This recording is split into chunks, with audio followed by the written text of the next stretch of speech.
Cool. So I'm going to do my best to not take my full time because we're all tired. It's the end of a week.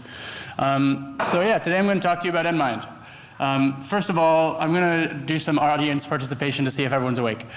Who here has ever developed or contributed to a piece of software used for brain imaging analysis?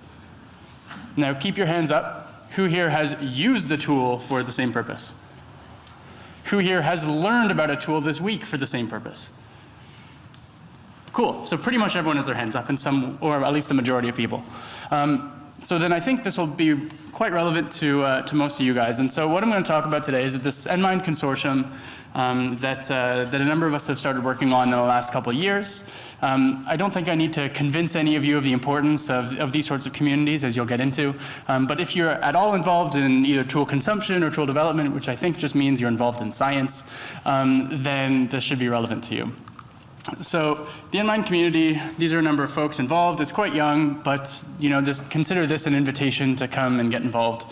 And I'll tell you more about how as this goes on. So NMIND is this consortium that started from redundancy. Russ Poldrak said, "Hi, I've got fMRI prep." Damien said, "I wish we knew. We've been building this other pipeline, ABCD bids." Ted says, "We extended this to a new tool," and then Mike says, "All along we've had CPAC." And so this isn't a new story. You can think about it in terms of data processing platforms. You can think of it in terms of processing tools. You can think about it. The exact same thing has happened many, many times across many different modalities. And so, whether we're thinking about processing tools, we have, again, AFNI, ANT, CIVET, FreeSurf, FSL, SPM. There's a bunch of multi-tool pipelines that tie these things together. There's a bunch of analysis tools that, again, in some ways, shapes, or forms overlap with each other. You can go to the distributed platforms, same thing. You have a bunch of alternatives, Coins, Loris, RedCap, all doing essentially different flavors of the same sort of function. You have CONP, you have NeuroVault, NeuroHub. The list goes on. You have different file formats. You have different reporting standards. You have different communities that just tell you what best practices are. There's a lot of stuff. This was not in any way, shape, or form a complete list, and it had more than 40 items on it for essentially these, many smaller than 40 categories of things. And so not only do we have this huge amount of redundancy or kind of clutter of tools in the space, but not all tools solve the same problems, and not all tools do that in the same way.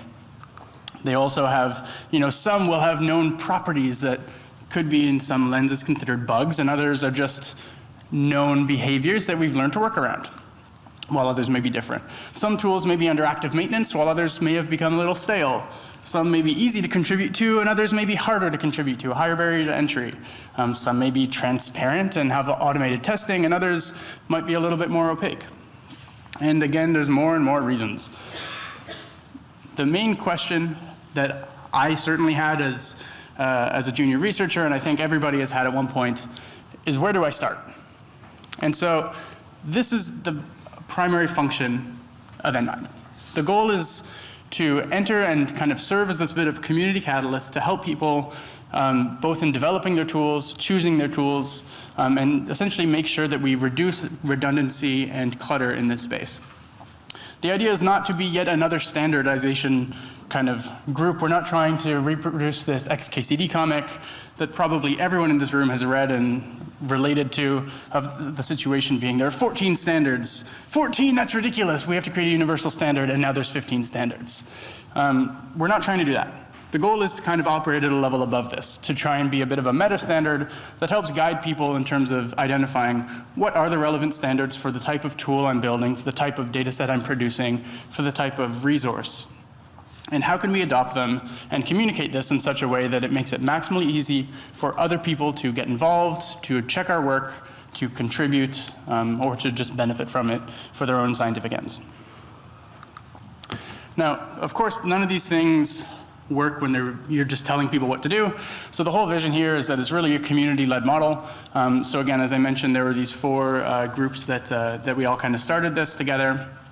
And the idea, I won't bother going through the philosophical unpacking of this little infographic, but the whole idea is that really the direction, the vision for all of this comes from needs of the communities. We're not trying to, there's no, again, intent to tell anybody what to do. Rather, just us discovering what it is we need to do and doing it all together.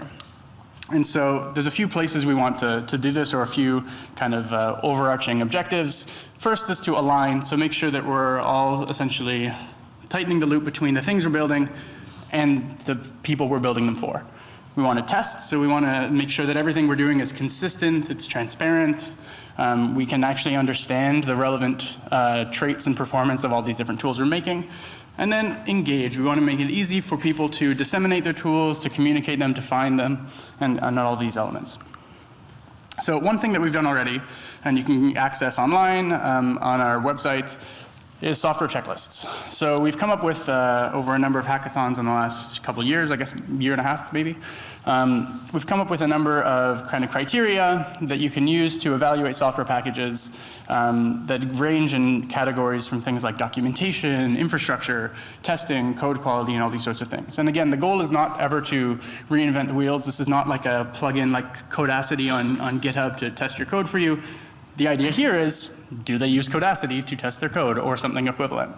So again, the goal is not really to be prescriptive. It's rather provide a convenient way to describe what's happening with your tools, their development, their testing, and again, make it easy to then, on the counter side, search through these tools, figure out which tools are relevant for your context. You know, okay, I really need a tool that has amazing testing, so I'm going to tick all these little boxes and make sure that it has gold standard testing based on, again, these criteria. If you hover over any of the shields, it'll tell you which of the criteria are ticked and which ones are not, and all these sorts of things. By the way, this isn't real data for NiPy, it's all randomly generated for right now. But yeah, so the idea, again, is really at this first stage to tighten the loop between developing tools and communicating what it is they do and how they do it. So moving on from here, you know, there's a number of different pieces that we're working on. The most relevant one that I want to, again, say here today is an invitation for everyone to come and get involved. You know, we want this to grow. We want people to find ways in which this can be useful. If it isn't useful, we want to hear why not. And again, the goal is just to provide value. So that's the most important thing is, you know, come get involved. There's a number of ways to do that. So we have hackathons once a month. It was actually yesterday was the hackathon. It's usually the first Thursday, but we're probably going to reschedule because these things need to be about once a year, I find. Otherwise, you know, there's a mailing list, there's GitHub repos and projects. All this stuff also can be linked to from the website.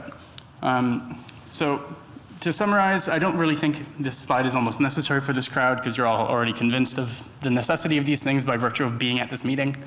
The goal of NMIND is really to provide an open ecosystem for testing, development, and the advancement of neuroimaging software.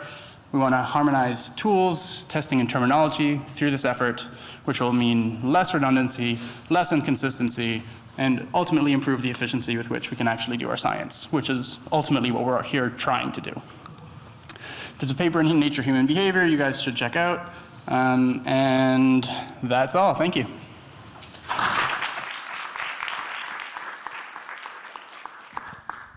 Thank you for your timeliness. Do we have a question from the audience? You have one. So you're explicitly focusing here on tools only, or also on the standards that you were mentioning in the beginning? Sorry, I'm not sure if I...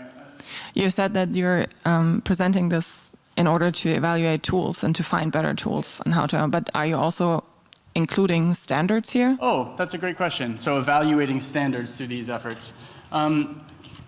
That's a great question, and the answer in theory is yes. In practice, I have no clue if our criteria are at all relevant for standards at this point. I know that it's relevant for a wide range of software platforms and tools, so whether it's a low-level processing package or it's data lab, the checklist is made to be generic across, you know, things like language and purpose and all these sorts of things. So it's built generalized in that sense.